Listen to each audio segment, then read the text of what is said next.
Perfect. Okay, good afternoon, everybody. I'll go ahead and call to order this special session of the Auburn City Council. As we always do for our meetings, I'll just remind everyone that due to the ongoing threat of COVID-19, this meeting is being conducted modified. We are streaming it live. As posted on the agenda, you can send public comment here on your screen. You should see the address.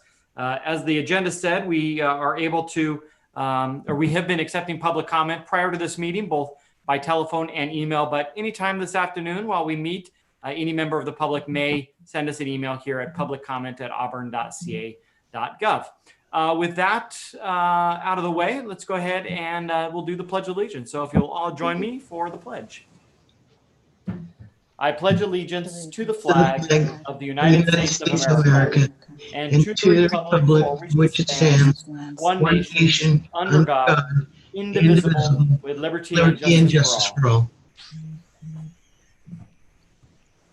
All right, this is a special session of the City Council, so I will ask the City Clerk to please take the roll.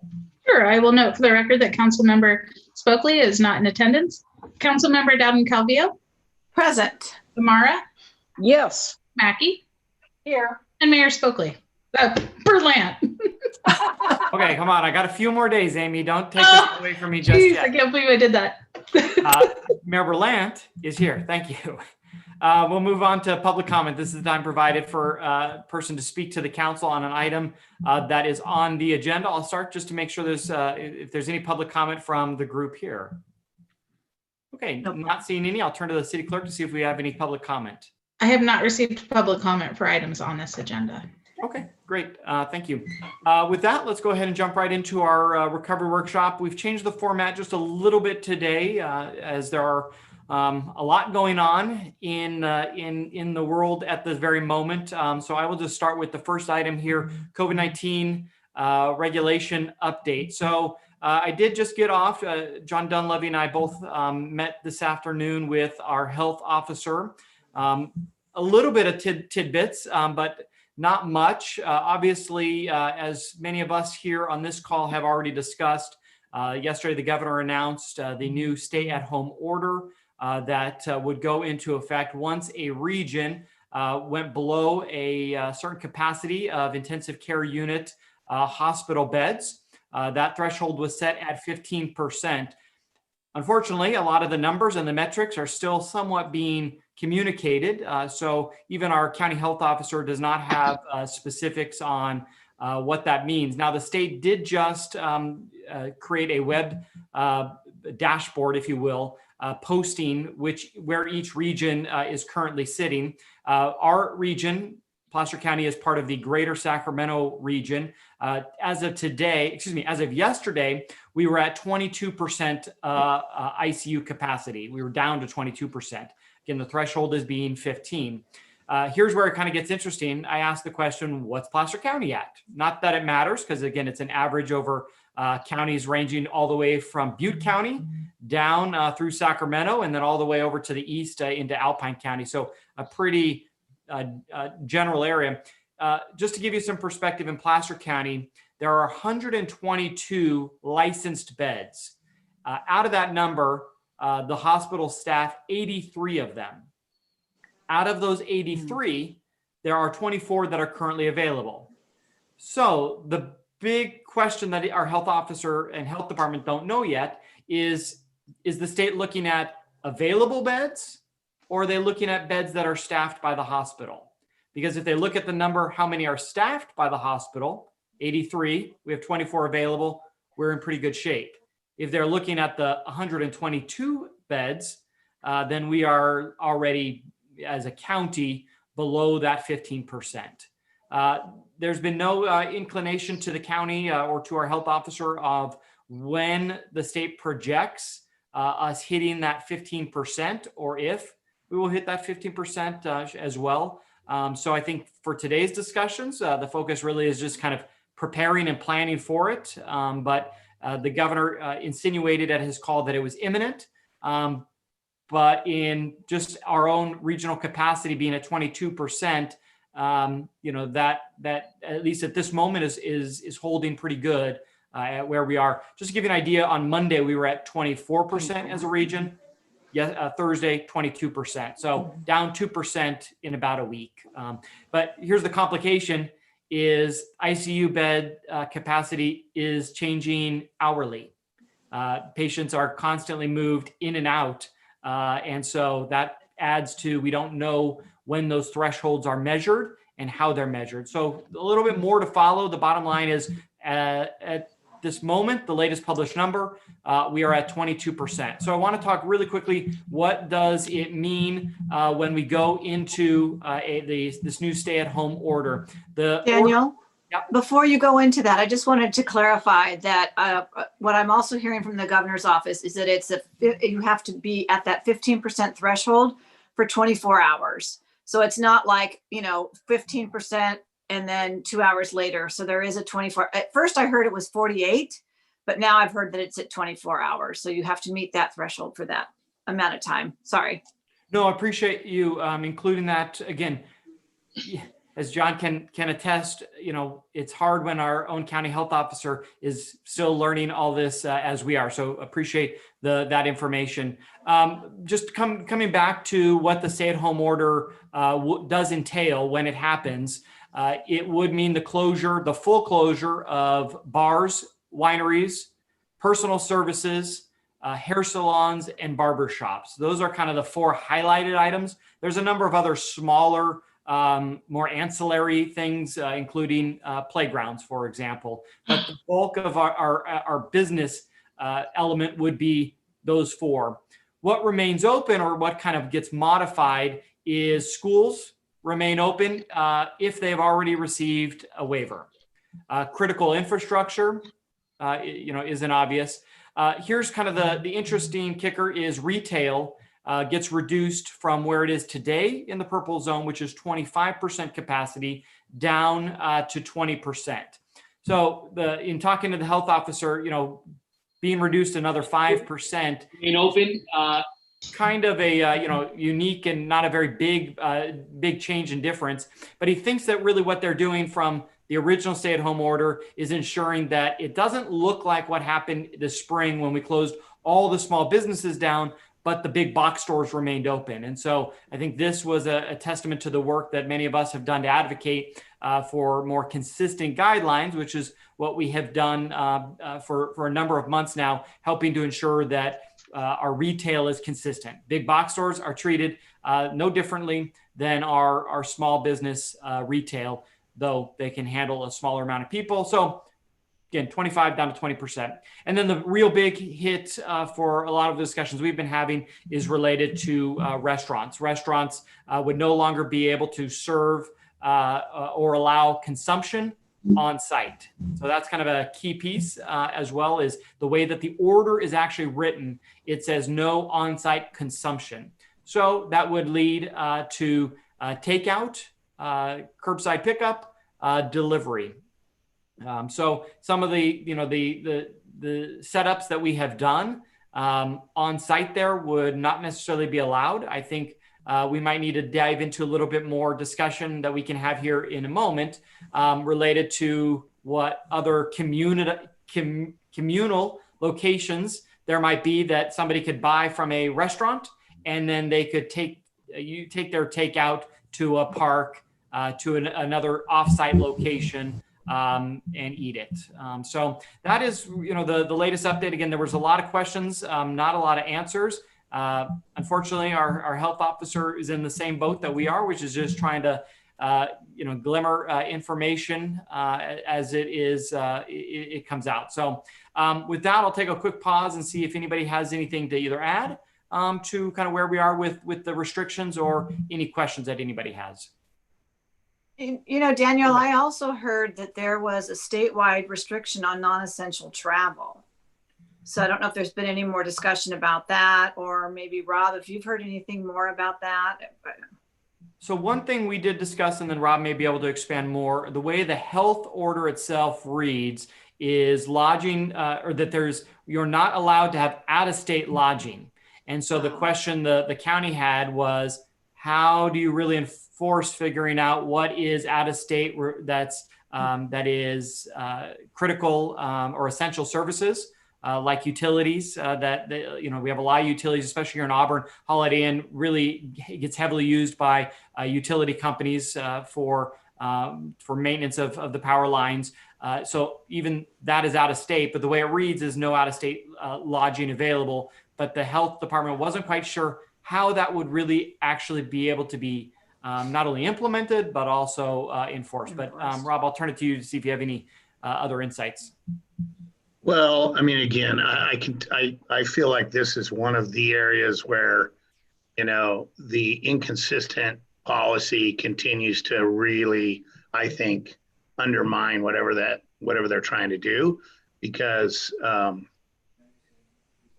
the travel ban is in effect, and yet ski resorts are open. So I don't know if I know that skiing was on the list that Governor Newsom put forward as a healthy. So is that to be interpreted then as an essential trip to Squaw Valley to ski? And if so, are you allowed to stay in their hotels? There's just a lot of confusion around this. I can tell you, we got an email from, the folks at Visit California, and the language in their email was extremely frustrated, which to me is interesting because they've been pretty tight and have tied the line pretty well with the governor's mandates. But I mean, there is a ban, but again, there seems to be these gigantic, truck-sized loopholes that they've left in place. And again, this is probably the most frustrating lockdown from my perspective that we've seen, because it continues to show these. I was going to ask, and apparently you did mention that, so Costco is going to be at 20%, just like everybody else. Yeah, I mean, the way we need to dive a little bit deeper into the actual health order, but grocery stores are essential, but grocery stores are on the list that have a reduced capacity. And so I think as the first stay-at-home order started to really be better defined, you saw the larger box stores really start to be a gatekeeper at slowing down the number of people coming inside the shop. The difference between a boutique and a box store is typically boutiques are going to have, only a couple people here and there. And so meeting the capacity is not as difficult, especially at the gatekeeper, where at a big box store, you really, it requires a lot more involvement. That's why some of those big box stores, were required to have somebody at the door kind of counting the number of people. But my understanding is, the goal here was to try to be as consistent as possible between box stores and small business. Well, and that's where thank you. And that's where I think what you're seeing on this travel ban is the inconsistency, right? Like, hotels, I did read, are supposed to be essential only, and yet, all the Tahoe hotels are open. It's I don't see how you can,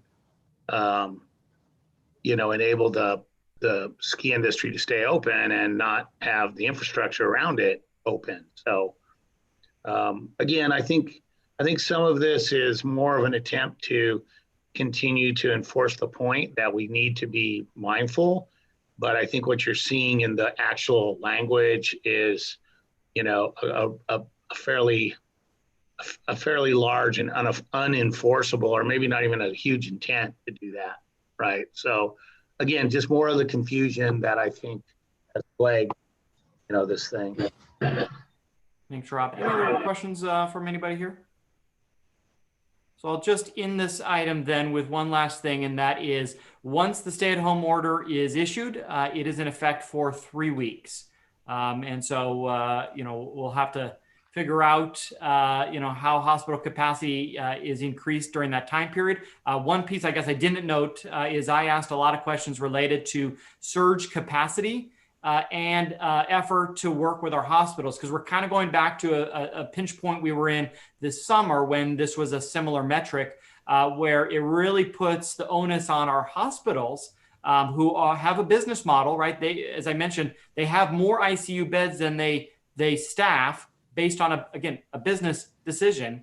And so really it becomes on the hospitals to increase their staffing in order for other businesses to stay open. And so the health officer, our health officer, the county's health officer, described some concern that he had and frustration that he would be sharing with the state as he has. But he's meeting with the hospitals today to kind of really come up with a game plan, because we don't really know what their plan to do is. One thing that was discussed in the governor's press conference, they are reopening Sleep Train Arena, but it's not an ICU. So that those increased beds will be great to, they'll serve other very important needs. Specifically, the goal is to take any positive cases in our assisted living facilities, get them out of those assisted living facilities and put them in a location where they are more isolated from non-positive residents. And so that's important, but that is not an intensive care unit. And so those additional hospital beds there at Sleep Train won't help the overall number. But I did leave the conversation with the county with, tell us as a community, what can we do to support our hospitals so that they can do more to staff ICUs, and whatever it is we can do to rally behind them, because in reality, this guideline puts everything on the hospitals to decide whether or not, all the other businesses shut down. So Daniel, it sounds like then what we know for sure is in the next few days, restaurants will not be able to serve, and retail will be cut back by 5%. So, and that will go on for 3 weeks. We know that for sure. I would just clarify, we don't know that it's in a few days. The governor hinted at that, but the health officer himself was a little perplexed based on where the numbers have been and are. He was not quite sure whether that was really as imminent as was made to sound, but he is not privy to the data metrics that they are using to calculate those percentages. Okay. And then there'll be a reevaluation based on the hospital's capacity in 3 weeks. Is that right? Correct. Okay. But again, Daniel, to clarify, the health officer is asking, or you asked, and is the state going to give clarity to the notion of surge capacity? Because obviously if we're being held, if the state is essentially locking down based upon the profit, decisions based by hospitals, that feels like a real problem to me. Correct. One thing too, just to note, Placer County's number of hospital beds per 100,000 capita is actually higher than many of the counties around us. So, but that doesn't really matter because we are grouped into this bigger group. But I guess the simple point, Rob, to your question is yes, the county is going to be pushing back on the state for better understanding of how the metric is derived, and then what we can do to support our hospitals to see about surging and not even surging, but increasing capacity, since we know they have more hospital beds than today they are staffing with nurses and other health workers. But Daniel, isn't it a staffing issue? What I've read and what I've heard is that, they may have more beds. That's an easy part of it, but there's not enough staff, trained staff. So, anyway,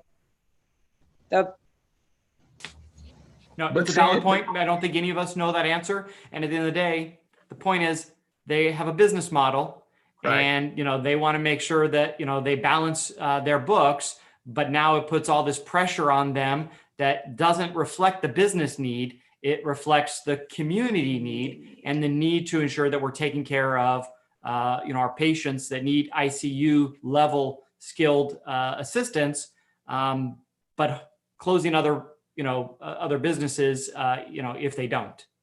And Sandy, to be clear, they choose to not have staffing because that's overhead cost. It's not like, they're purposely not keeping those beds available because they don't typically have need for them and they don't want to pay. It's not as if there isn't, I assume there potentially is labor out there, but, Yeah, There's shortages on nurses. I'm hearing There- there's nursing shortages, so maybe the there physician are. side, but yeah. there are. Absolutely. So with that, I'll go ahead and move on and keep us moving. Item number 2 here is our town hall updates. So many of us on this call I know have participated in the 2 town halls this week that were a good listening opportunity, I think, for all of us. We can have further discussion about how do we, implement or take into consideration what we heard. But I want to turn it over to Jackie to kind of maybe, Jackie, provide us an overview for those who did not get a chance to participate. What we heard, what we looked at, kind of big picture wise, and then again, as we get into kind of the implementation part of this later in the meeting, we can dive into some of the specific requests, needs that we heard from. So, Jackie. Yeah, it was, the first one was really good. We heard from a couple different businesses that were definitely struggling. I'm not sure if it was John, but somebody said, who is it that we need to help the most? Or who is it that we just kind of have to let go because they're too far? And we did hear from one business, that has been working really hard for a few years, and they are at the end of their rope. And I think that quite a few of the business owners actually from that town hall meeting went and visited that business the next day or two and did quite a bit of Christmas shopping. So hoping that helped them out. I plan to go there tomorrow because that's when the owner is going to be there and I want to chat with her. But we kind of got an idea of, what we needed as far as heaters and shelters for the restaurants and for the retail. We did get some ideas on maybe some sort of joint web development where all the businesses can have their own page separately and maybe blending it together as like a Shop Auburn type website. So we'll be working out some of the kind of ideas for that. And then the meeting yesterday was more of a wrap up of the same type of stuff and the ideas that John had brought forth with his fantastic spreadsheet. Very organized and to the point. It was great. But I think that we still have a lot of work to do to figure out what we can do to leverage the city's money as well as the money hopefully coming from the county as well. Any questions or any kind of high level thoughts? Again, let's hold off on specifics from the meeting when we get down into kind of the recommendations of how we use the grant funding. But anybody else? Yeah, Councilwoman Donna Calvillo, go ahead. Jackie, do you know approximately how many businesses you had participating in both town hall meetings? I don't. I think the one on Tuesday there was about 30 people at. And then yesterday there was 42 at the height. Okay. So we had and yesterday there was a lot more that weren't there on Tuesday. So it was or was it Monday? Minus 8 when Monday. you take out city staff and council. And but there was quite a fair amount of both downtown, Old Town, and I believe there's a couple from North Auburn. So it was a nice array of businesses. Good. Thank you. Any other questions or thoughts from anybody here? Great. Thank you, Jackie, for that. And Jackie, thanks again for, especially at the last minute, putting those together, hosting them.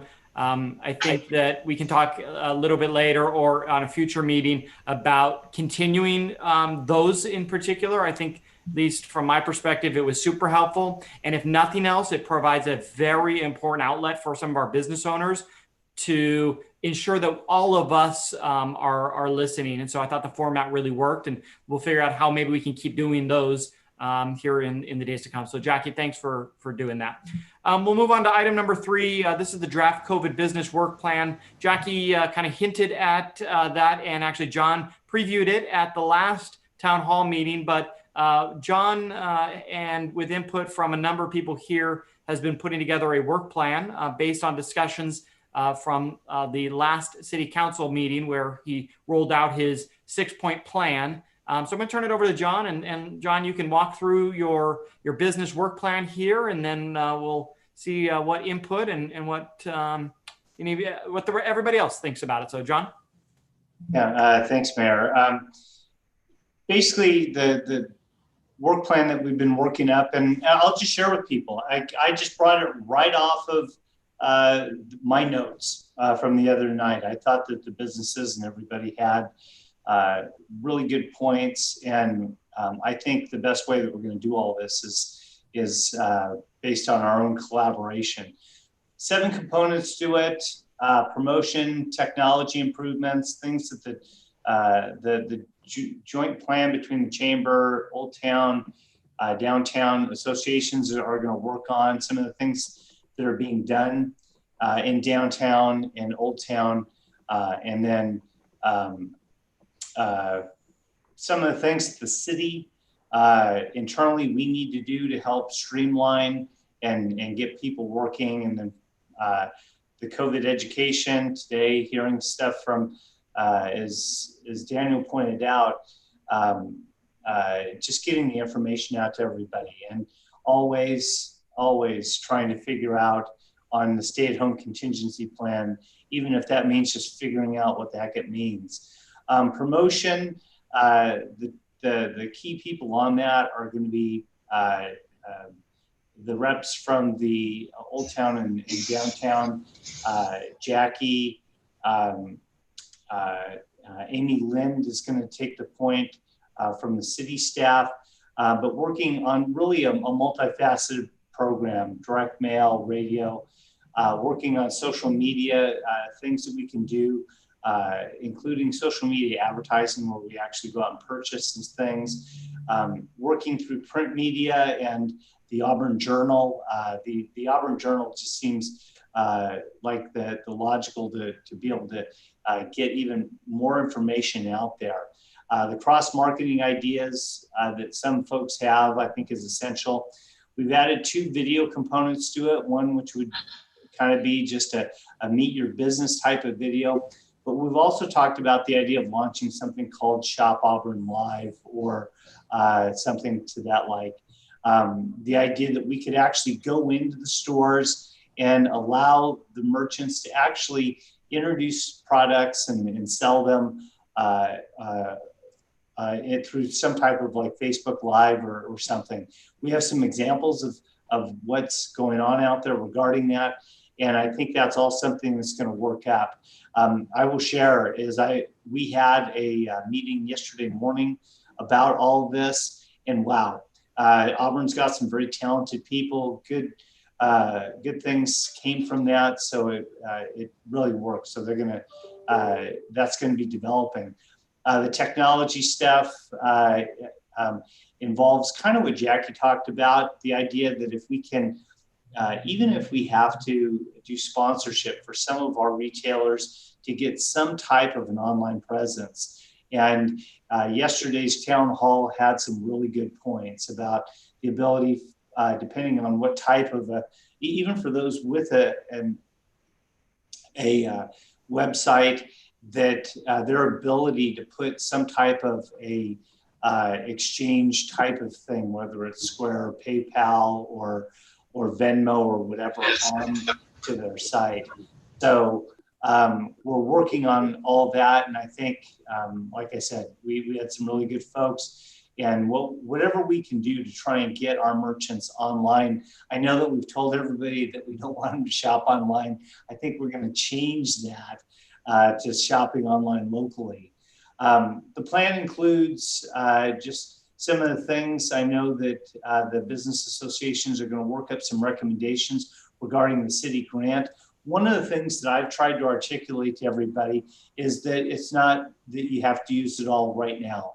I think the situation is extremely dynamic, and when and if we spend money in certain areas needs to be done strategically and based on the circumstances. But one of the things I've also tried to emphasize is that it's critical that we remain flexible.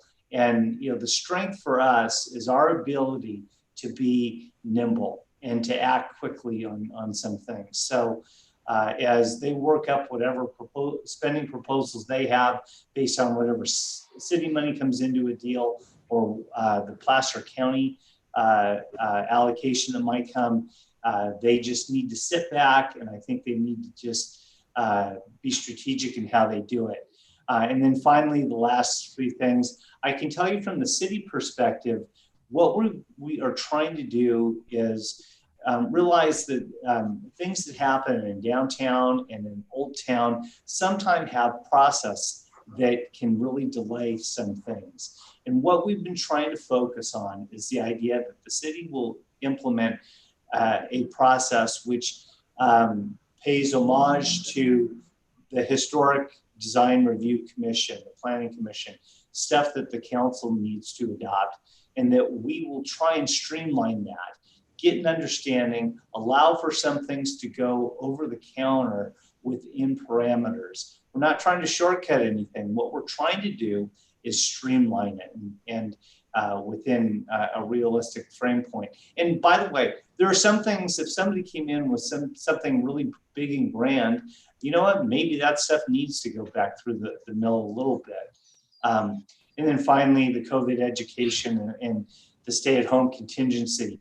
As the mayor pointed out, today's meeting with the health director had many nuances, many things that are simply unknown at this point. So I think we need to stay flexible. We need to keep our pulse on various things. And most importantly is just getting the information out, whether it's through the chamber or the business associations, so that people are aware of what they can and can't do. Rob said something yesterday that I thought was very pertinent to everything. We want to be able to, go right up to the line to help them. And the way that we can do that without crossing the line is providing really good information, explaining to them what that line is, because the last thing we want is somebody to cross the line and kind of become a bad actor. We don't want that. We want things to be safe.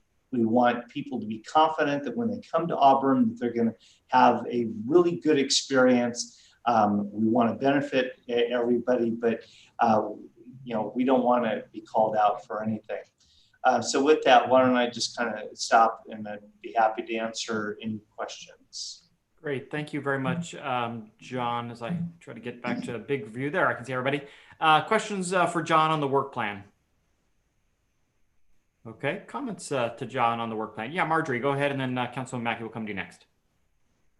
And Marjorie, you're on mute. Okay, so on the radio station, while I would love to, help a local station, it is local, and I'm assuming we want to get more people in our shops and restaurants safely. So is there a plan to use some type of advertising if it's radio in Folsom or Sacramento, or has a little bigger listening audience than just KHI's audience? Can I speak to that? KHI reaches down to Sacramento. They have a lot of listeners. We also have 104.5 FM that reaches over into El Dorado County. So KHI might be our local radio station, but they have an FM and an AM translator, and they are very wide ranged for informational purposes and they're very well listened to AM, FM radio. Even down in South Placer, a lot of people down there listen to it. So I just wanted to throw that out there. That's not what my question was going to be, but I just want to let you know that. Right, and that was my question. What is their listening audience? How big is it? How, is that a good place to spend what money we might spend on advertising? I know there's also possibilities of press releases to some of the maybe news type radio stations that might get us some mentions on the news, and those don't cost anything. I thought that Shop Auburn live ideas, that's a great idea. The video, what a great idea. And I was also wondering, Jackie, I might ask you later what businesses might need some help, but I came across an idea to adopt a business, where you put out a request for somebody to adopt a business, and then they are responsible for trying to go in at least once a week and then post on social media for them. Because I know for a lot of businesses that is still an issue, but that might be a way to do it, is maybe to adopt a business. request? I don't So know if we that- do have some ideas between Josh Hanish, who sits on our board, is also a web design guru. So we have some ideas on that, so we can talk offline about it. Okay. And then if you can, I might also contact you personally offline to see who I can help with the Open in Auburn CA Facebook page. Because I can do more posts, try to do more posts if there's somebody that truly needs the help and we think that could help.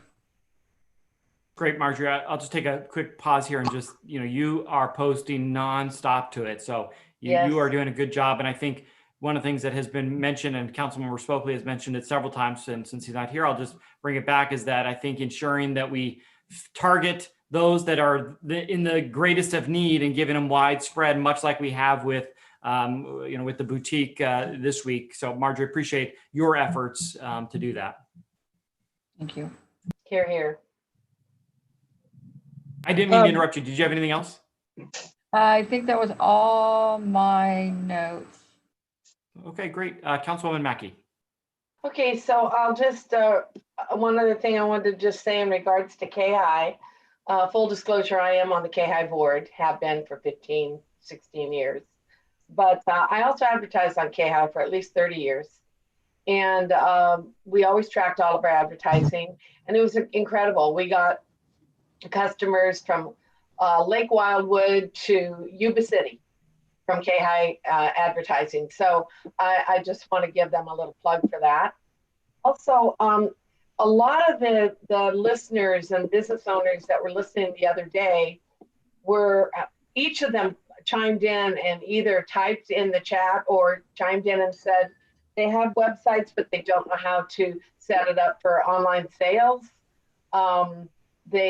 Or online payments and things like that. And I know Josh is very technical and very good at what he does, but how are we logistically going to help all these businesses with this technology, their technology needs? That's my question, because that really is a key part of this. If they can, and like John said, we tell people we don't want them to shop online, but if we can shop online locally, hallelujah. Yes, I love that.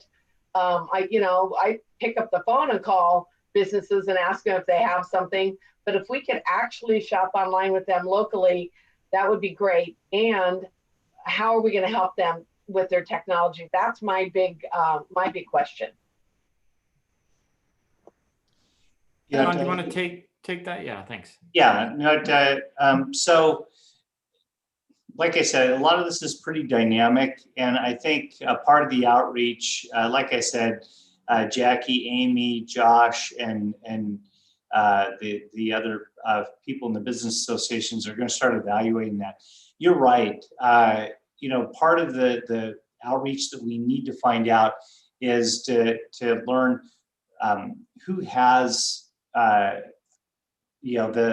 websites, who has the capability. There's going to need to be a little bit of analysis. And one of the things I pressed with the team when we were talking yesterday is that somebody needs to get in and do some level of analysis on what people have. And we aren't necessarily looking for somebody to be a volunteer. If we have to go out and pay somebody to go to try and help some of these folks, I think that is a very valid expense from our economic development.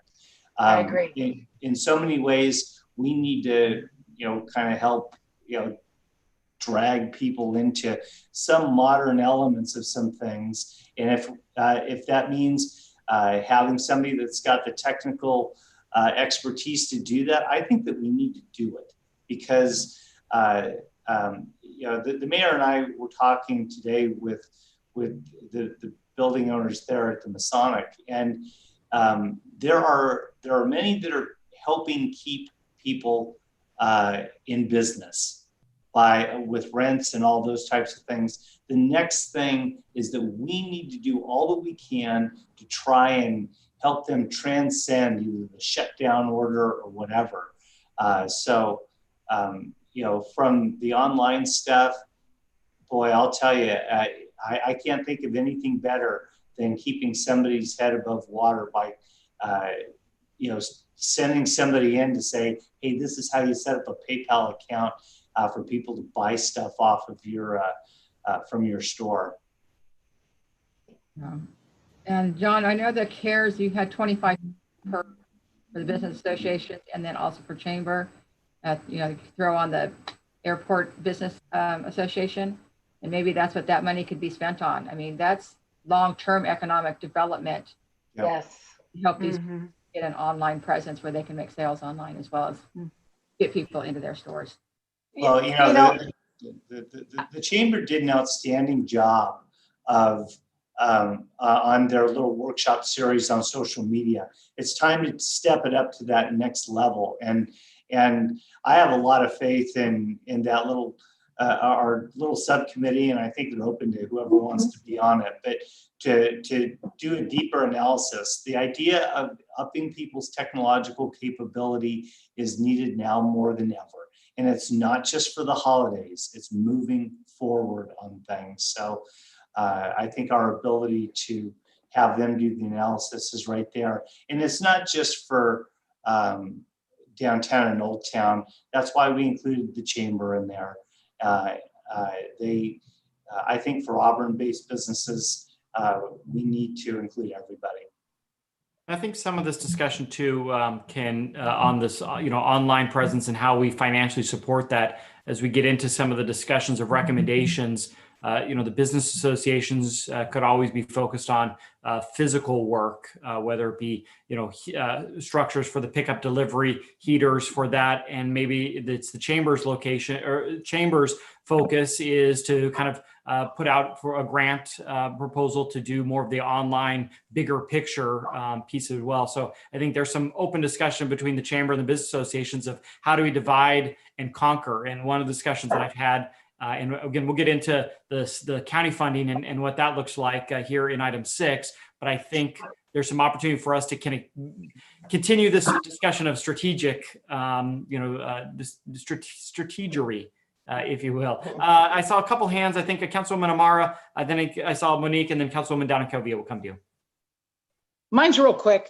I'm not sure if anybody saw today in the Sacramento Bee, there's a great write-up in the real estate section about getting a sense of country living in Auburn. Did anybody see that? If not, it's articles like this that I think can bring some of the Sacramento area people up.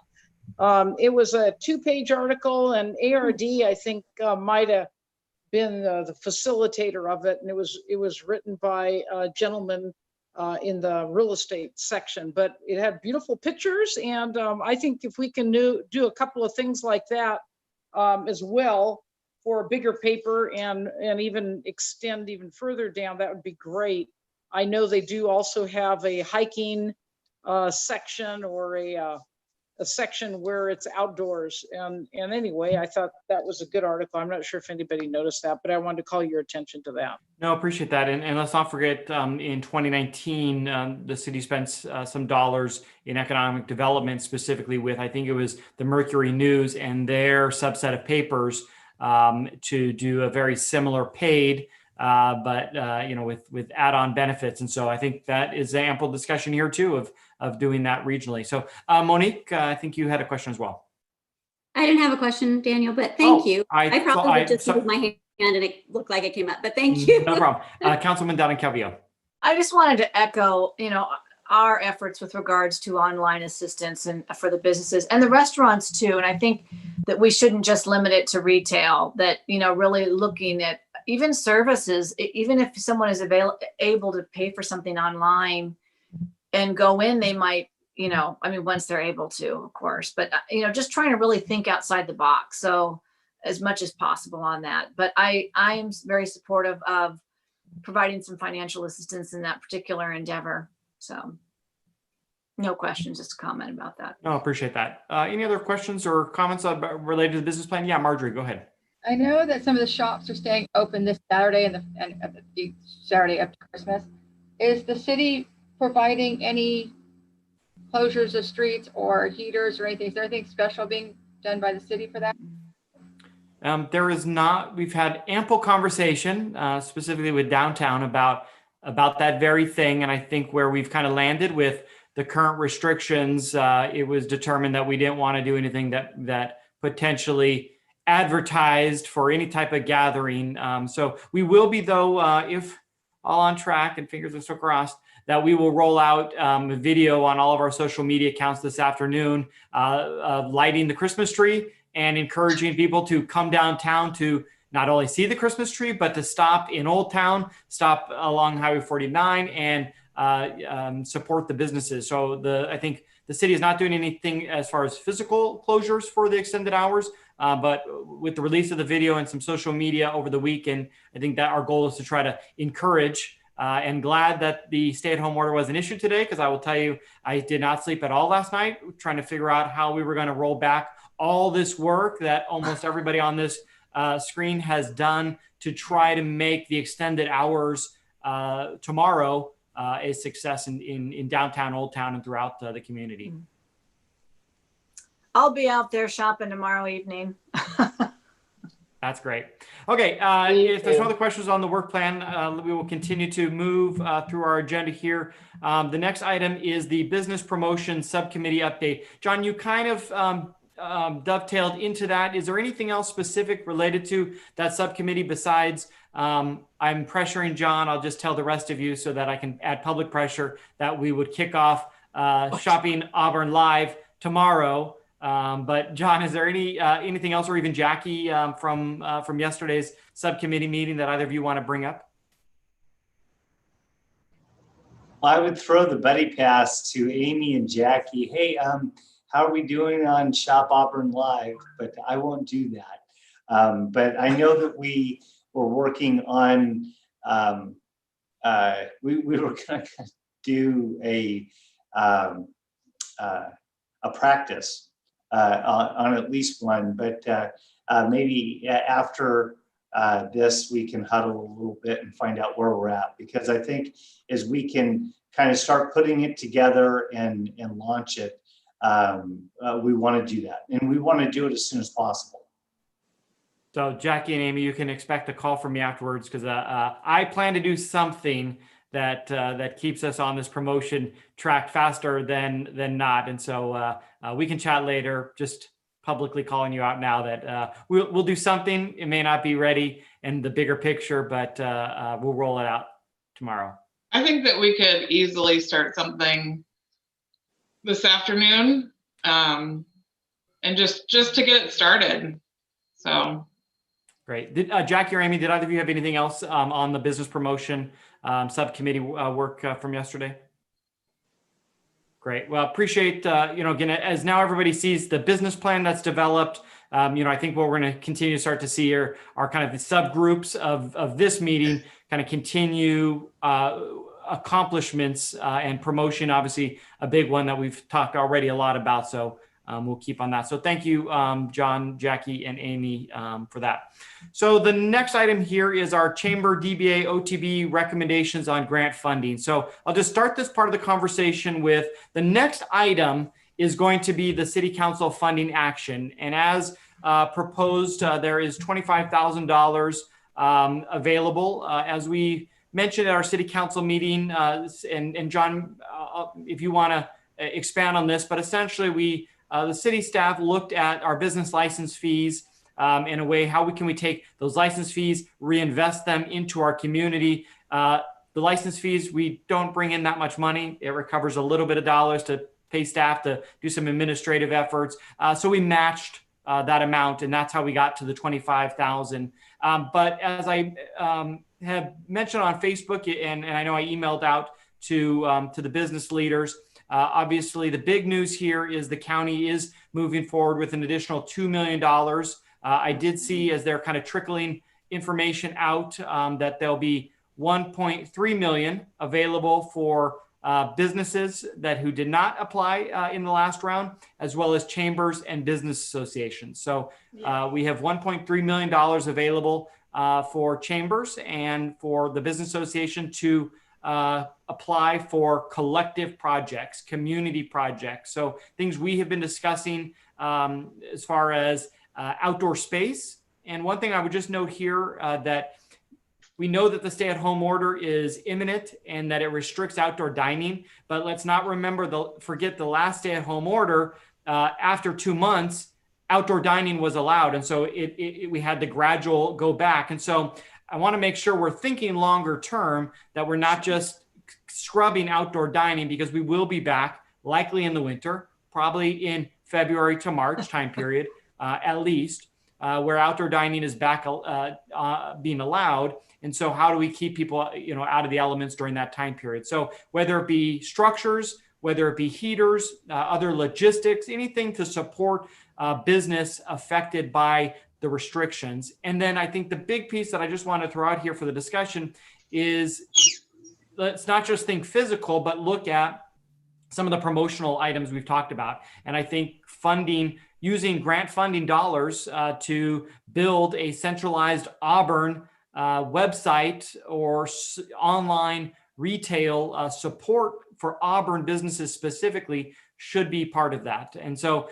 I know, John, and in our discussions, we want to turn it back over to really the DBA and the OTBA and the other business districts and the chamber to kind of talk about how would you use this $25,000 from the city, and then what maybe some of the plans are to apply for the grant dollars from the county. I have not heard what the cap yet is from the county, which is kind of the biggest, I think, piece we're missing. And then again, after we have this discussion, City Council can the four of us can take it up and hopefully approve today that $25,000 going out the door. So I will turn it first over to Jackie, the business associations, for your thoughts and discussions of recommendations for using city money and future county dollars.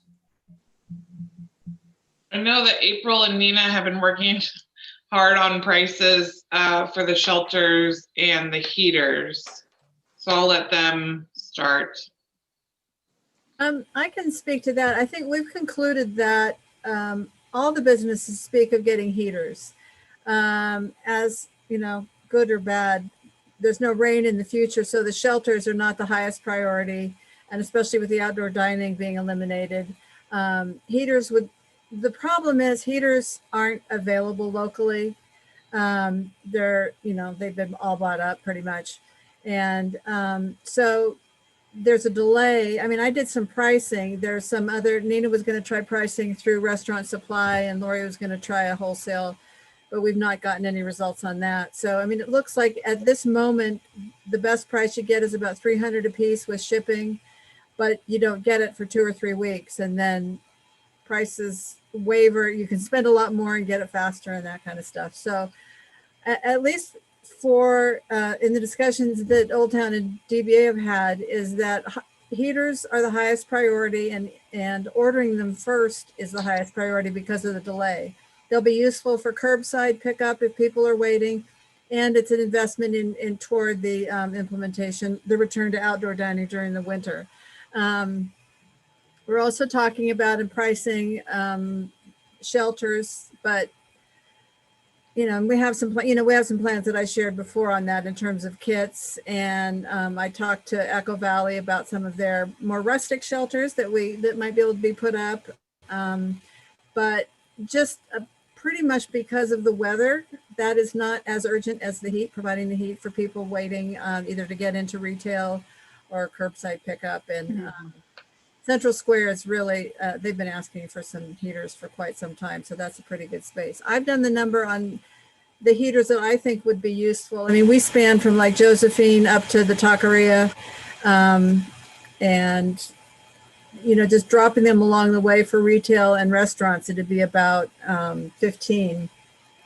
So that's 4,500 of it. We haven't sat and put our heads together in terms of budgeting and all that.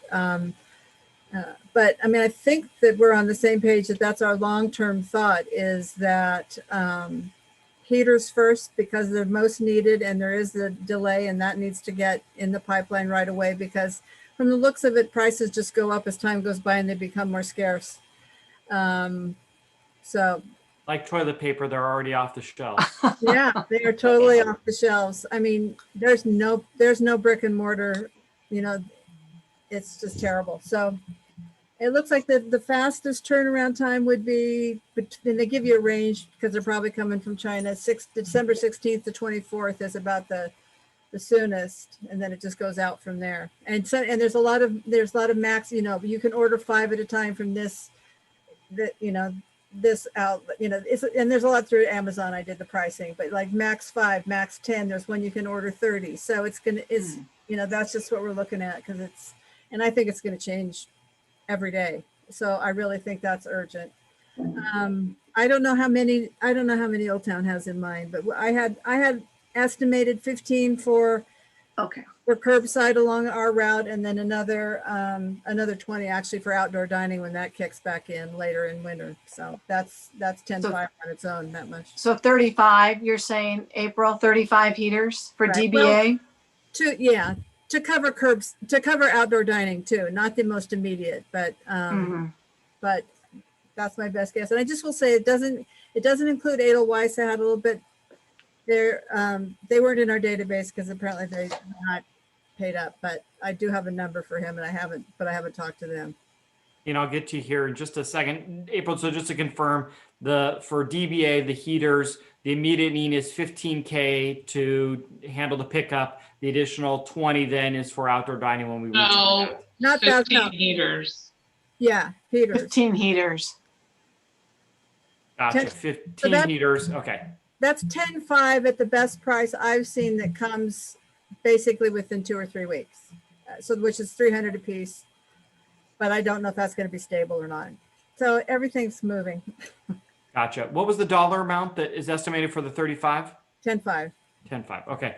Nina, sorry about that. We can see your hand, can't see your face. The camera's pointed in the air and the ceiling. We can see your fire sprinkler, which I'm proud that you have. But go ahead and unmute and go ahead. You are on mute though. There you are. Hi. Actually, this isn't Nina. This is Cheryl, and I'm Cheryl Peterson. I'm sitting in for Nina. I'm doing well, thanks. We concur with what Downtown Business Association is talking about in terms of heat being the priority. And we have not crunched the numbers in terms of how many we're going to need. I think there's several of us that are out there looking at different options for purchasing them. That right around that neighborhood of $300 a piece seems to be the sweet spot. And that seems to include shipping. So I think it's a matter of doing a little bit more research this week and the first part of next week before we have, those numbers. But certainly what we'll work on at this point is how many we think we're going to need. Cheryl, have you identified any other additional logistical beyond heaters for OTBA or any other needs for your businesses? Well, no, not specifically. I think that the highest priority right now that we're talking about is the heaters. Okay, great. Councilwoman Cheryl, Did you have a question? I didn't hear her. Did she say you have no idea of how many you need? Is there even a rough estimate? We haven't surveyed the different merchants down here, Sandy. I could offer a guess, but it's probably in the neighborhood of 20 to 30.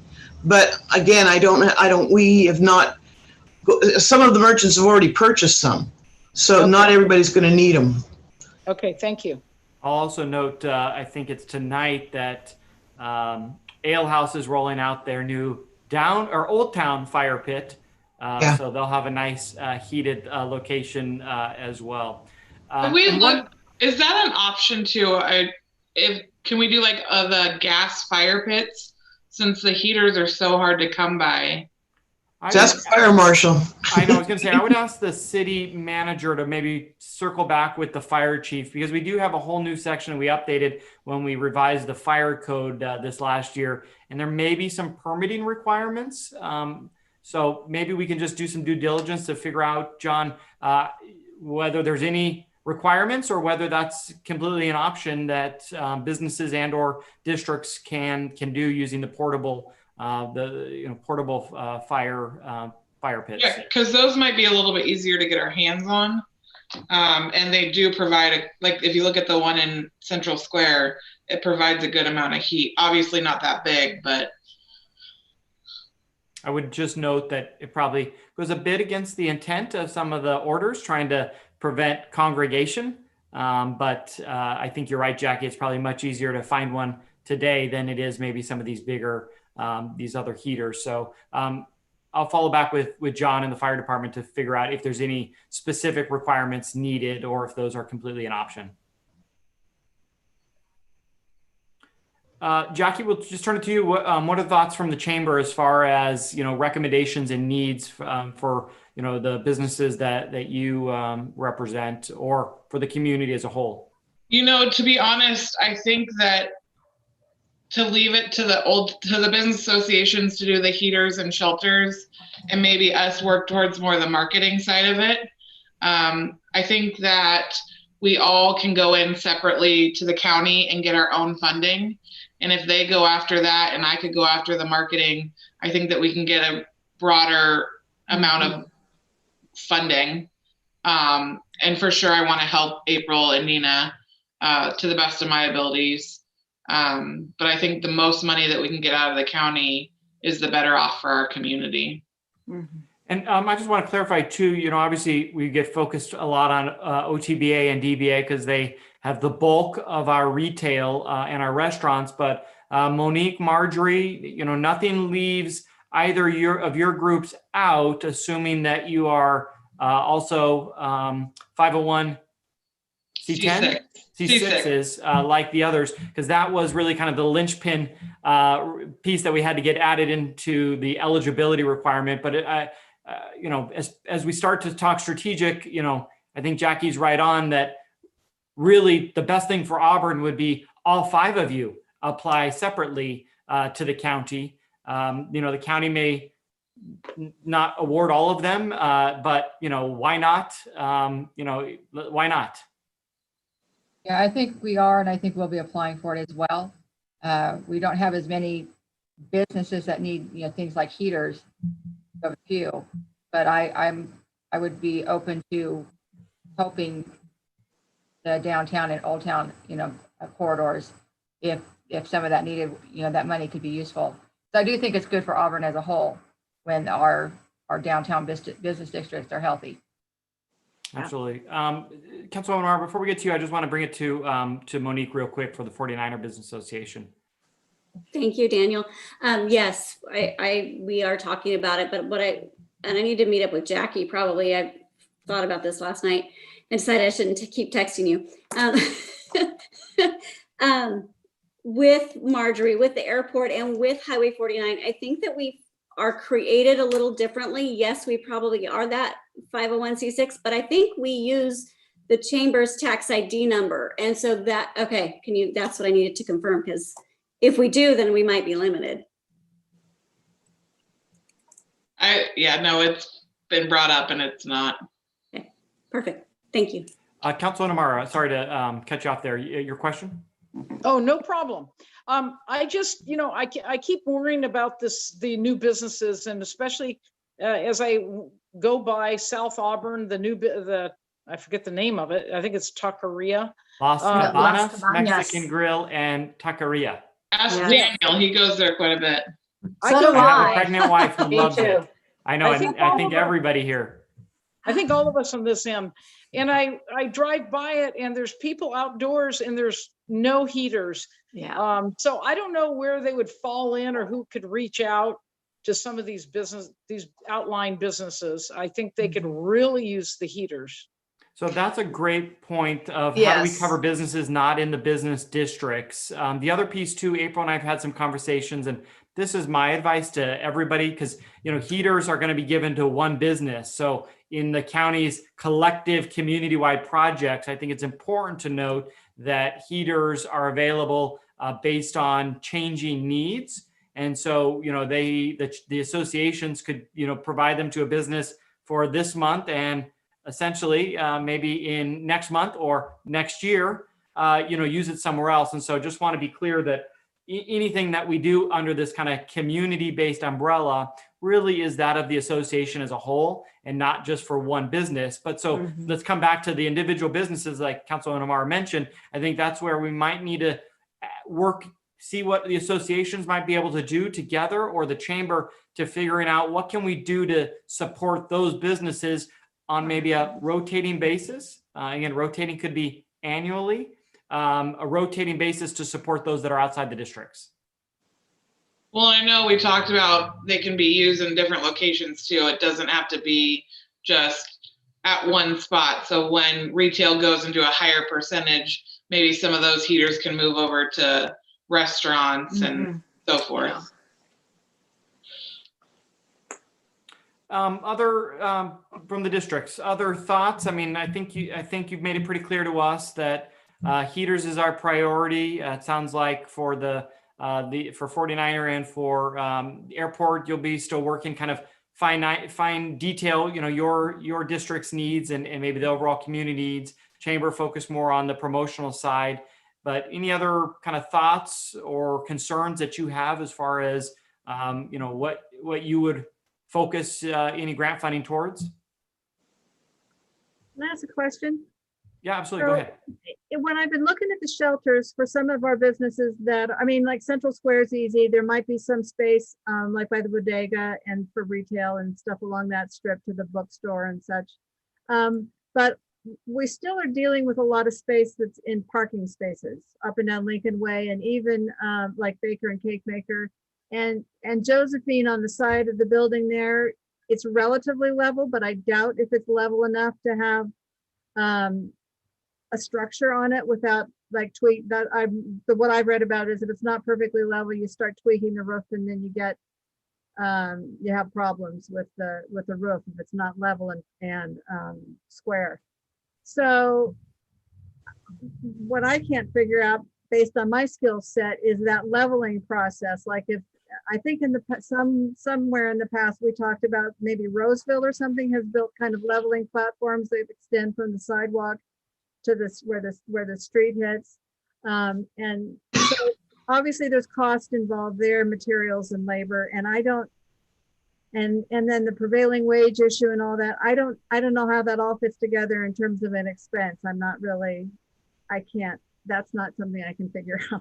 I will mention though, April, on this point is that a specific example about the extension of sidewalks for retail or for restaurants should be included into the guidelines the county is working on, because that was one of the specific examples that I gave. I think you've listed some of the hurdles financially that may prohibit that, but I think that should be an ample conversation between the districts, individually between your businesses, that might be the best way to also support, especially those one-off restaurants and retails that are on those slopes.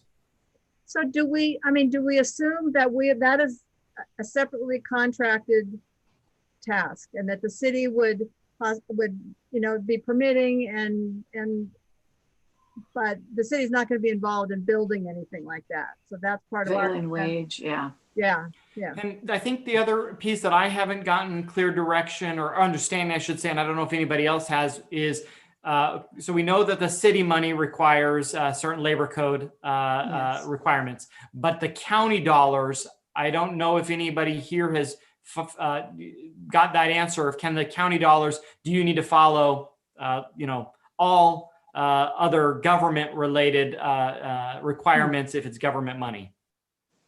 I will say I watched them do the structure in the next to the sushi place. Ninja Sushi? Yeah. And it seemed fairly simple. Is it something that Public Works, I don't know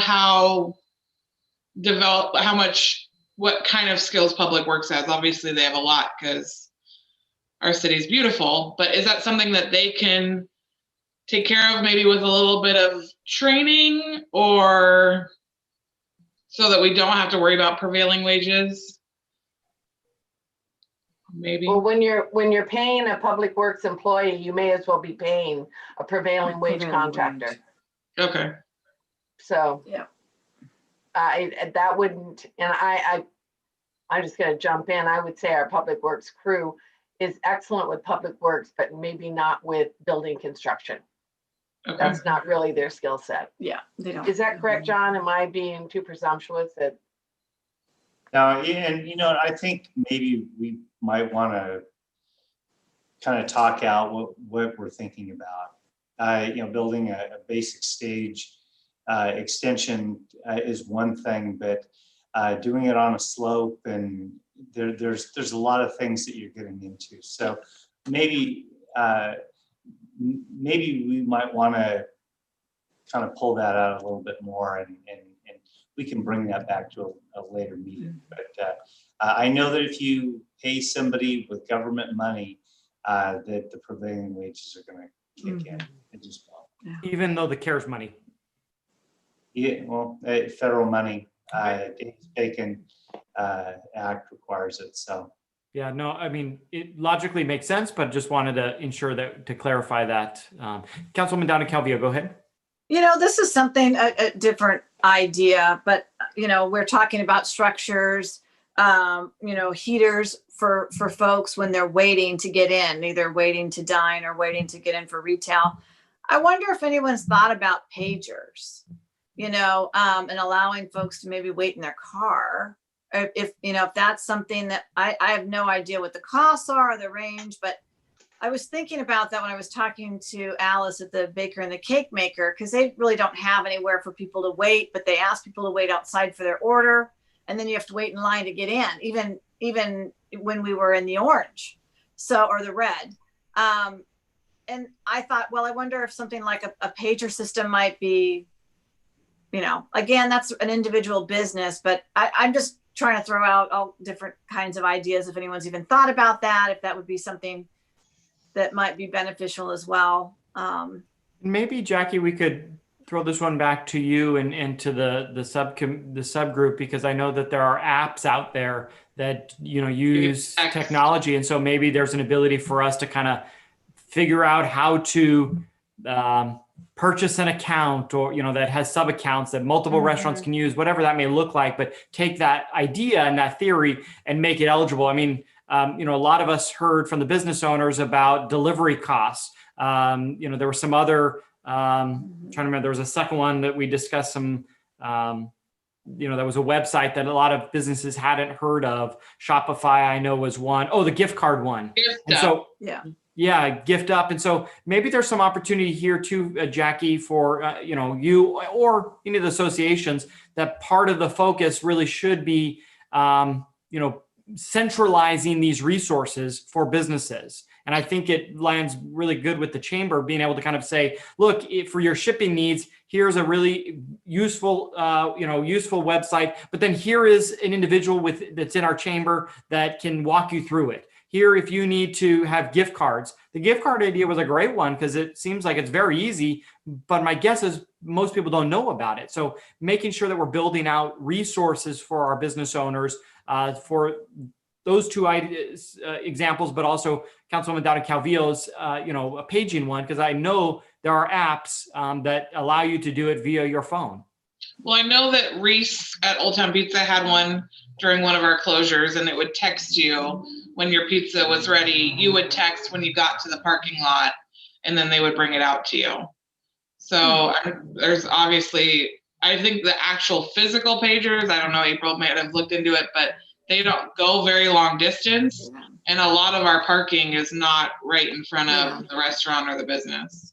But the texting might be a good idea. You know, I was just kind of thinking of the concept of, you know, whatever kind of mechanism that we can utilize to allow the customer to remain in their car, you know, that might be advantageous. You know, we are talking about these structures and so forth, but the fact of the matter is you can't have a lot of people gather under those either. So, well, the texting is nice too, because then you capture that audience and you can market to them. Absolutely. So there's kind of a little bit of a, and you're now staying in your car when you're waiting instead of needing to wait outside the door.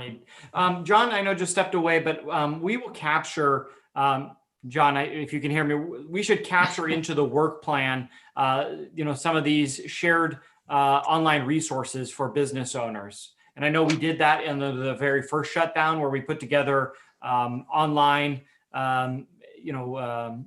addresses for and websites for businesses that were still open.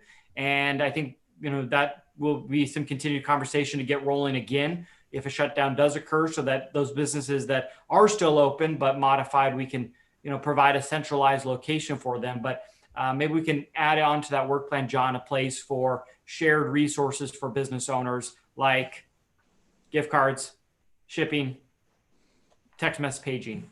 April, go ahead. I was just going to say, really the structures, I mean, that is just, it's something that's going to take a while and require some planning and permitting and all that. So while it will be useful if it's done in time for curbside and waiting to get into retail, I think it's more the process of preparing for,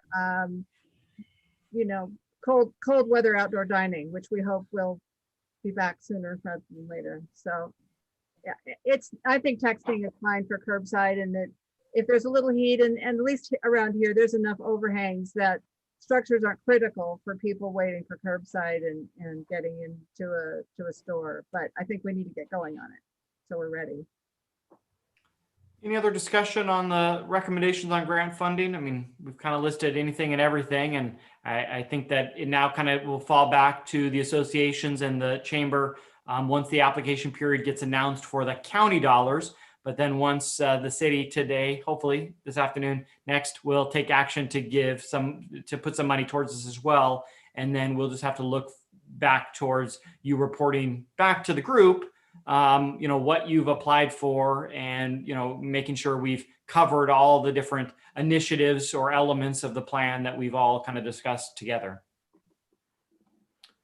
So with that, let's move on to the most important item on this agenda, and that is, this is just for the city council now, but we'll take public comment and feedback. But this is the funding action. So this will require a motion. This is approval of funding as requested by the Chamber, DBA, OTBA recommendations on grants. So I'm going to turn it to John just on some of the staff recommendation on this item, and then let the council ask any questions. Let the business associations ask any questions. Council, we can deliberate and then take a motion. So John, why don't you introduce the item? Yeah, Mayor and Council, just obviously things are pretty fluid right now, but what I would like to do is get some authorization from the council from that 25,000 to work with the associations to move forward on some of these things. Obviously exploring purchasing some heaters, fire pits. I went over and I asked the fire chief about that, and he said, well, maybe need to work on that just a little bit. But I think what I'd request from the council is an authorization to spend up to 10,000 of the 25 on doing some preliminary purchasing of some things, and that I think the need to work on a plan that goes beyond that. I think April is 100% correct. There's a lag time in getting some of this stuff.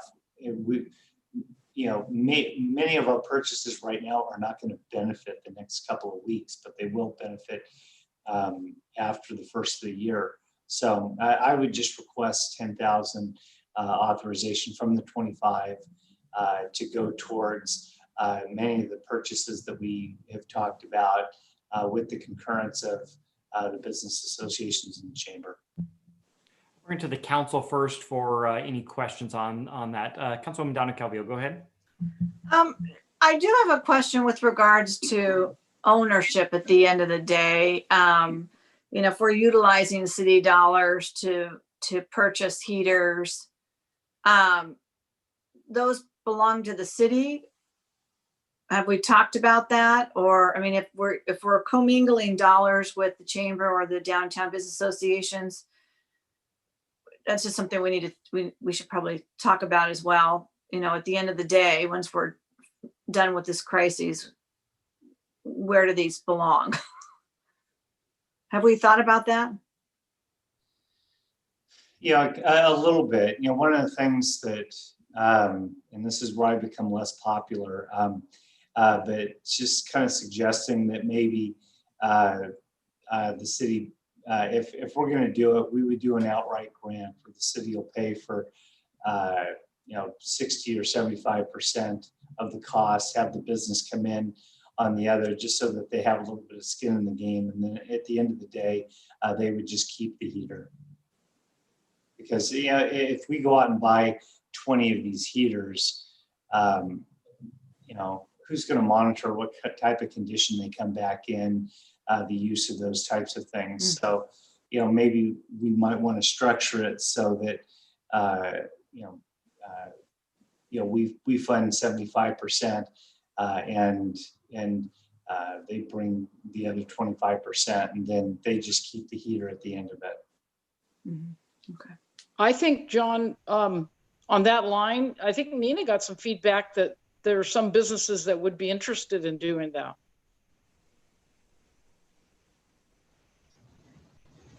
Yeah, And then my only other question is, you want to allocate 10,000 now? Would that be, how would you allocate it in terms of chamber, DBA, Old Town? I would have it as part of a nice round package that staff would work on with the group to come to an agreement on. I just want to clarify here. Would it only be for those 3 entities, or would all 5 be eligible? I mean, it's a small pot of money now that we're talking about, but we do have 49er and airport as well. So just want to clarify there. Yeah, I would think it would be for everyone. Auburn businesses that I think defining a criteria on this would be important. But if anything, that would be a working group. If Marjorie from the airport wants to come in, if we want other folks in this thing, absolutely. Let's come up with a basic logic on it and do it, and just kind of figure the thing out. Because at the end of the day, we need to have some type of a criteria for them to come in. It'll be no different than the grant programs that the county has been doing. So, and obviously we'll report back to the council on the utilization of it. We did Any other additional questions? No, I'm going to check with our breweries out here and our restaurant and see if they have a need. My guess is the breweries and the cider place have them, but I will just reach out to them. And then wings, I'm not sure about, so I'll reach out to them as well. Okay, great. Councilwoman Donaghue, before we get to Cheryl, before we get to Councilor Amar, any additional questions you have? No, thank you. Okay, Councilwoman Donaghue, we'll come back to you, and then Councilwoman Mackey will come to you with any questions, and then Cheryl, hang tight, and we'll come back to you. We talked about it at the city council meeting about the business associations putting forth a proposal. So I think that kind of fits in line with the criteria idea. So John, you're thinking that if we were to authorize up to $10,000 now to be utilized with heaters or what have you, but you're talking about some kind of criteria. So that would be sort of a proposal, so to speak. Is that what your thoughts are? Because we did say that we wanted to have something like that just for our accounting. Yeah, and it's just not heaters. Maybe there might be a need. I think the mayor kind of hinted at kind of the fudge that we could do on this thing, that in the event that we go to a shutdown, the idea of having some convenient seating located within the downtown, Old Town business core that people might want to go and sit at. So when they've gotten their takeout meal. But yeah, we would come on with some logic, whether it's heaters, maybe some tables, and those types of things. One of the things that came up yesterday in the meeting was maybe doing some bulk purchasing of some takeout containers type of thing. So I'm thinking that, the 10,000 would be kind of a fluid amount, but we would apply it within something that the associations that we could all agree on. And like I said, we'll bring it back and let the council know, but it would be all within the context of business support.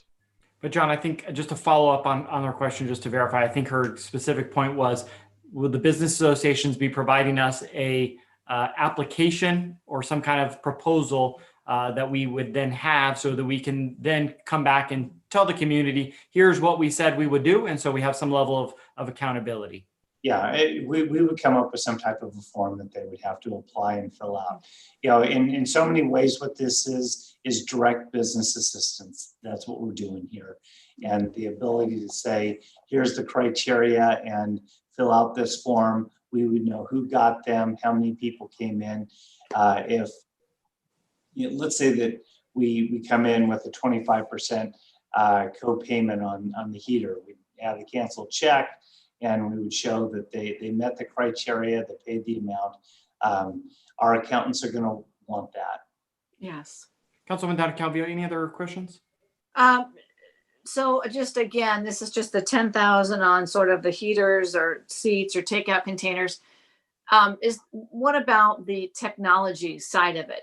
Are we thinking that would be a separate allocation that we would think about today, or is that something that we would be thinking about further down the process? Because it seems like that's something that would be needed right away as well, the technology assistance.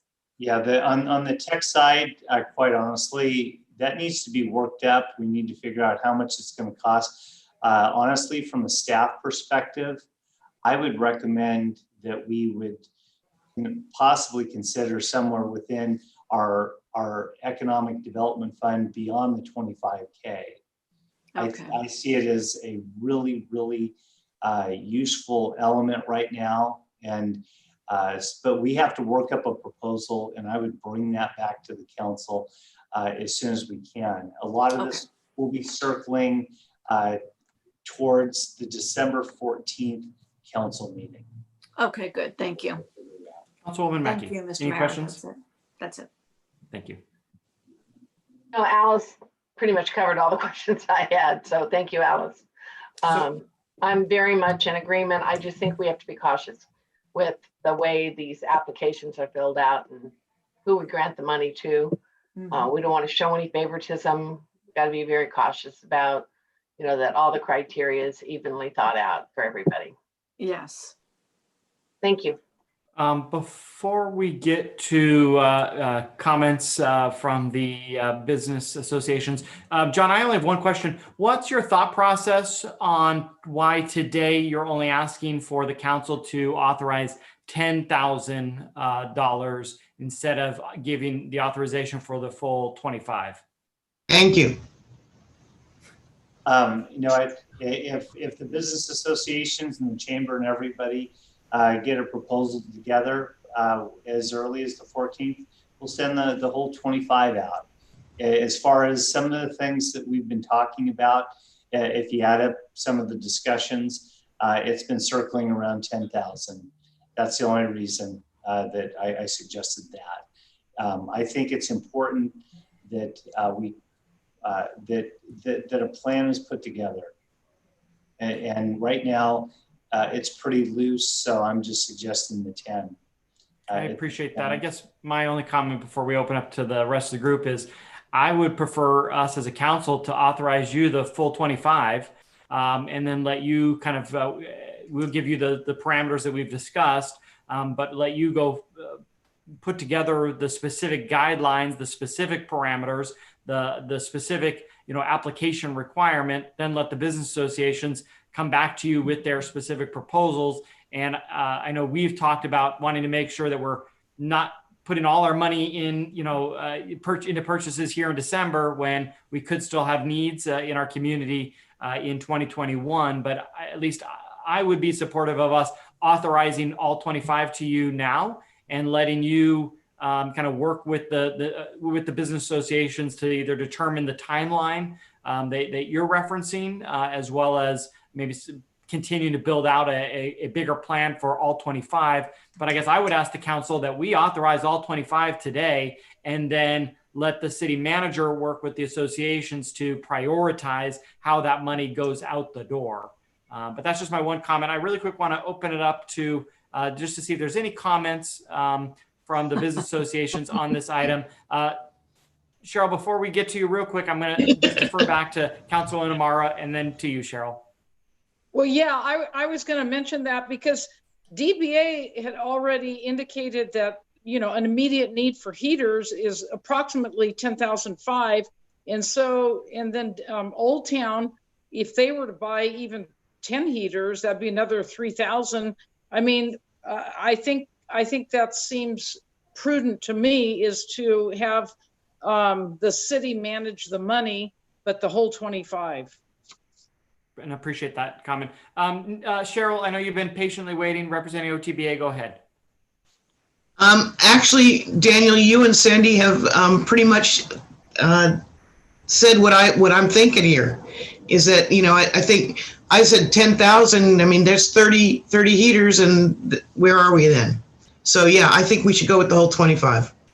Gotcha. And we will be prudent. We won't just, you know. I just want to clarify on that, is that, I mean, you know, there are a few individuals here that are talking about the heaters and so forth, and I'm fine with funding heaters, but I think there are other things too. And I just want to make sure that we're not just going to go out and, you know, I just want to make sure, I guess, that we're being the biggest bang for everyone's buck on that. And you know, I get agreed. Heaters, agreed. You know, so I just wasn't looking to spend all that money on heaters, because like I said, I was thinking the technology and things of that nature are also advantageous for the businesses, and it also helps those businesses that may not benefit from the heaters. So I just, you know, looking at the overall picture. So I just want to be cautious with that, Daniel. Yeah, no, I completely agree with you, and I think John completely agrees with you. So I guess just more from a procedural standpoint, you know, my you know, ask of giving all 25 authorization is allowing the city manager to be the gatekeeper versus it coming back to the city council, because it sits today. It's going to have to come back to this group again for the remaining 15. And I would rather I give very clear direction to the city manager that we want to see it not just be used for heaters, but for other things. Then allow the city manager to put together the guidelines, put together a timeline, put together an application, and then quickly work with the associations, all 5, to, you know, let them submit for it, and then let the city manager be that gatekeeper about how much of that 25 goes out the door tomorrow, or how much goes out the door over the next 2 months. My 2 cents are that 25, and I think other council members have said this when we had this discussion at our last regular session, was that 25 really was, from our standpoint, the first investment. And so I would rather us authorize it all today. If he doesn't want to give all 25 today because we're not ready, I think we give the direction that it needs to include the things, Alice, that you're mentioning. But I just would not, I'd hate for us to be piecemealing this as a city council, that we've got to continuously have it come back to us. I think in our motion, I would ask that we would include some of the accountability pieces that you have brought forward, which is, again, an application, that it's not just for heaters, but that it's for, you know, multiple, multiple potential usages, and then have a reporting requirement back of the city manager to report to us as at the next council meeting how much has gone out the door and where it's gone, and we just keep that transparent reporting going throughout this process.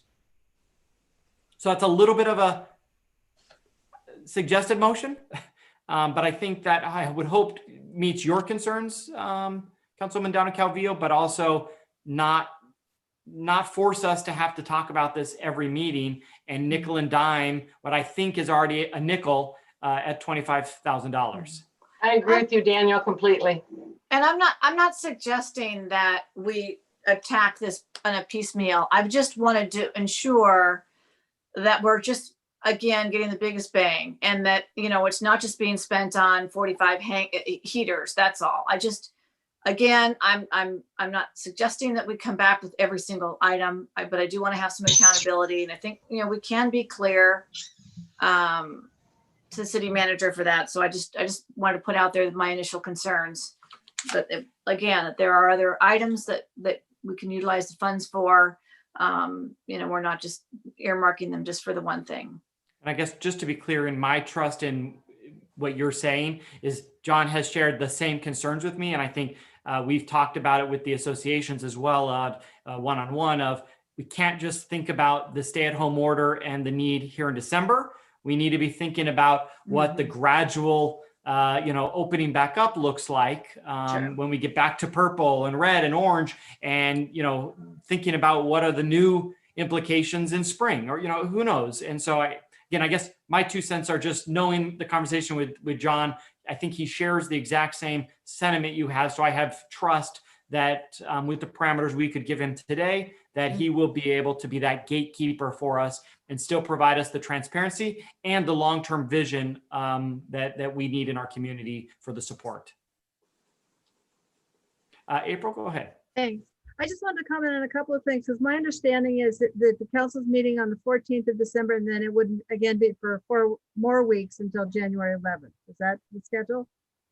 Well, I mean, that is correct. Okay. And I just wanted to mention that we bought the bistro sets for common use among 20 bistro sets for the common use in downtown. And how we handle that is we bought it and we basically lend them to areas, to businesses.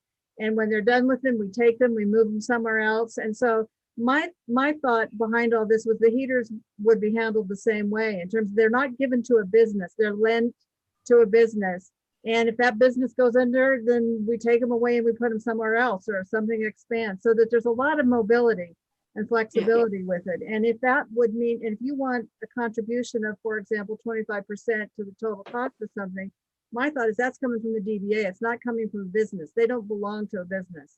And maybe eventually on down the line, after wear and tear and things are great and businesses and restaurants are doing well, I don't know if this is possible with a city property or whoever the property belongs to, the DBA or something, but maybe items are sold to a business if they're doing well and they buy out the rest of the value or something. I don't know how that works, but I don't see it. There was talk about a business buying it or buying into it. I don't see these going to businesses. I see them owned, jointly, the collective thought that we've been talking about, and they're moved around as they're needed. I appreciate that clarification, April, very much. Any other comments from, Monique, go ahead. I was gonna remind John too that EDC, we did have some funds, but if we wanted to help with the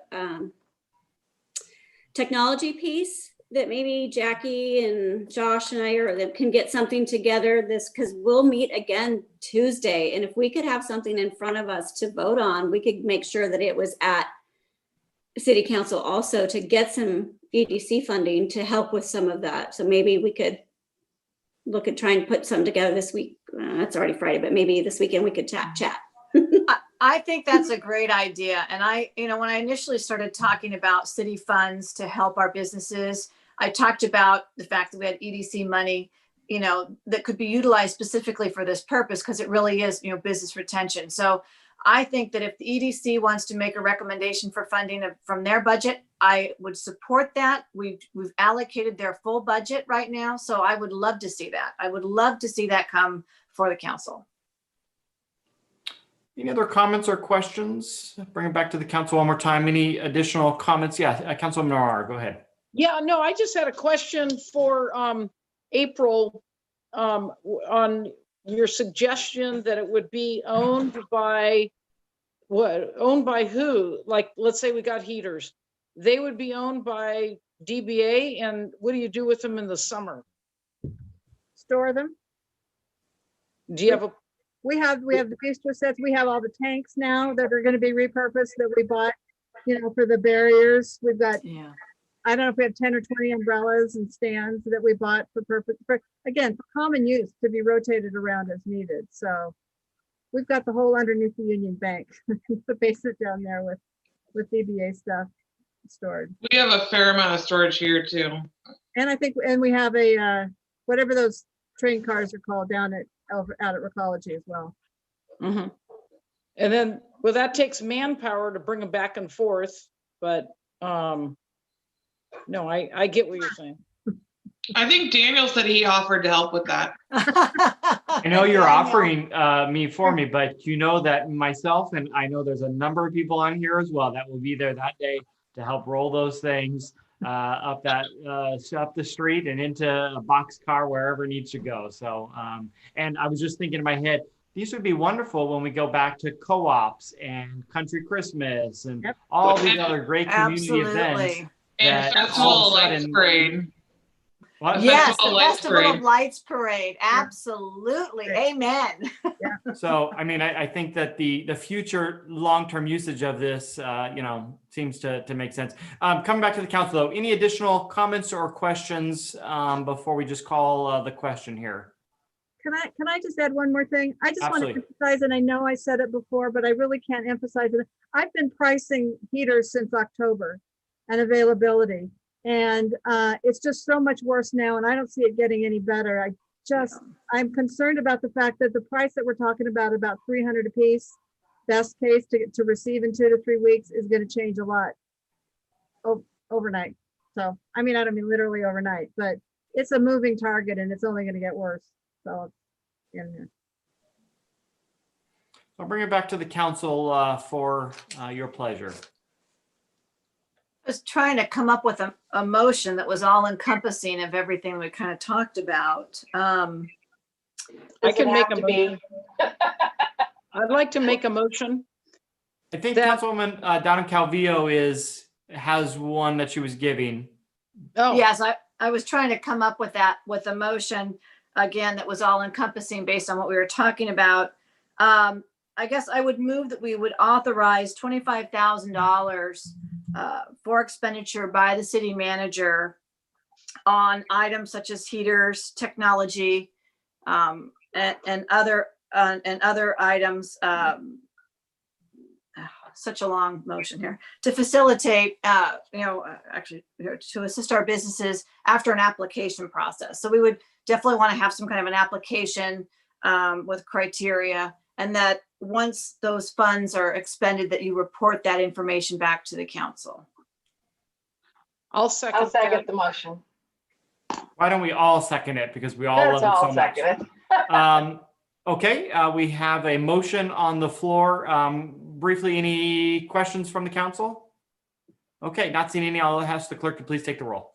Councilmember Dowden Calvillo, Aye.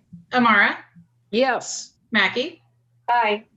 and Mayor Berlant. I am an aye as well. Okay, that funding passes 4-0. So that brings us to item number 8, which is moving forward. So I know that the city manager will be working back with the business associations very quickly, because April, your comments don't go unheard of the fact that the prices tomorrow on heaters will likely be up, let alone next week. And so I think that, John will need to see what we can do to kind of discuss how we can get those purchased ASAP, or figure out this process that we've just discussed and approved, but not lose sight of the cost of heaters on December 4th. But moving forward here, it concludes the items on our agenda. I will note that I will make the assumption that at least 2 of us on here, since there will only be 3 of us here next week, that we will push to have follow-up meetings like this. But since I won't be the mayor, it will take myself and I assume one other, if the mayor doesn't, to keep this process going. And so I just leave it here with the fact that I'm very much appreciative of the process we've built here, the structure we've built, and we'll have to reconvene next week when we kind of reshuffle the deck to figure out what the ongoing process as far as our special session workshops go. I'll leave it with just the safe assumption. I'll maybe look to at least one other council member to nod their head that we will commit to, myself and 2 of us. It takes 2 of us to get a meeting. Yes. I guess technically, Amy speaking, it takes 3 of us to get a special session if the mayor doesn't agree, but just don't want to speak for whoever the mayor may be, but we will keep this momentum going and this group going, so we can follow back up on how we are with the 25,000. John will look to you to bring it back to the city council with what that process will be at your next report out. It was noted that we have a meeting on Monday that is ceremonial only. I think, Amy, I was aware that I thought we did not have another regular session in December, but am I mistaken there? December 14th is a regular meeting. Gotcha. So if something comes up between now and then, please bring it to our attention. And we can, always schedule something before then. And then when we hear from the state on any additional restrictions or stay-at-home order, we will obviously provide that communication to you as quickly as possible. So just really going quick, is there anybody that has any closing items before we adjourn this meeting? Councilwoman down in Calvillo, I'll come to you, and then Councilwoman Mackey. Yes, so just two things. First, I just noticed that San Francisco region has already gone into shutdown mode. They did it on their own because they actually have the most ICU bed capacity, but the counties down there went ahead and did it on their own. So not suggesting we do that by any means, just letting you know, maybe we'll get more shoppers because they can't shop down there. So we'll see. It's an influx. Secondly, I just wanted to take this opportunity, Mr. Mayor, and really thank you for spearheading these meetings. I think they've been incredibly valuable. They've been necessary, and I truly appreciate your leadership and moving them forward. I was, very avidly shaking my head. I agree we need to continue this effort and continue helping our businesses. They're our backbone of our economy. And but I really just wanted to take this opportunity to thank you. This is your last meeting. And for doing such a great job for us. And we'll continue working with you, of course, but just wanted to acknowledge the great work that you've done behind the scenes as well. So thank you very much. Thank you. I appreciate that. Councilwoman Mackey, you had a comment? Well, Alice stole my thunder. Again. Sorry, Cheryl. I was going to say the same thing, Danielle. You've done a remarkable job. The business owners and the business community should be so grateful for all the hard work you have put forth in not only spearheading these meetings, but keeping them all informed and moving this process along. And thank you so much. I'll say more about, say more things on Monday night, but just in case this group of community leaders, April, Jackie, Monique, and Rob aren't there, I wanted them to hear, and Marjorie, I'm sorry, Marjorie, I wanted them all to hear how grateful I am for your leadership. And thank you to each of you, because you two have been very hardworking and stalwart in this representation of your specific members of your community, and I'm grateful to each of you too. I'm sorry to be leaving this group, but I will be there working in the background again. So I won't go away. Unfortunately, for some people, I will not go away. But anyway, bless all of you, and thank you so much. Appreciate the kind words. Councilwoman Mar, go ahead. Yes, and I echo what both my council members have said. And I also want to thank Cheryl Mackey. I think this might be your last one as well. So thank you for all you've done, and we will miss you, but I know you will be in the background helping us all out. Any other comments from the group? April, we'll come to you, and then we'll come to Jackie, and then we'll come to Rob. The lights are up on the clock tower, so they have to actually be plugged in because of silly reasons, but they will be lit. See you at the Christmas tree lighting, and see you Saturday shopping until 8 p.m. Great, thank you, April. We do need to, somebody's gonna need to go plug the tree back in. I did unplug it the other day, so let's not forget that. Jackie, go ahead. I just want to reiterate the congratulations to you, Daniel, and all that you've done for the city during the whole COVID thing. And I really do hope we keep these meetings alive, because I know that they've been really helpful to me, specifically being new in this position, not new to the community or the city at all. But it's been really helpful. And Daniel, you've been incredible. And I say it every time, and I'll say it again on Monday. Without you, I don't know where I would be, but I could say the same about Cheryl too. Cheryl, I will not miss you because I have your cell phone number and I can contact you at any time I want. So I'm not really worried about it. And I know where you live. Yeah, I'm thankful to both of you, especially for just me personally for being new to this job, and I thank you both. Thanks, Thank Jackie. you, Jackie. Rob? Yeah, first I want to apologize to Cheryl because I made a comment on Facebook that we were having an all woman or a 3 woman council, and God, we've had one for months. It's like, what am I thinking? Where have you been? Well, I just think Cheryl, you're such an institution, and so and you're cross gender. Yeah. Honestly, though, Cheryl, you've been a great public servant, and you will continue to be. So, thanks for your effort, and I do want to mention, as everyone else has, I think this has been a great forum, and obviously, Daniel, you put it together, and it's one of the things that I've noticed both here in Auburn and at the county level is that if, sometimes good things can eventually come out of very catastrophic scenarios. And one of the things that I'm seeing that I hope continues for forever is this level of cooperation and collaboration that's been going on.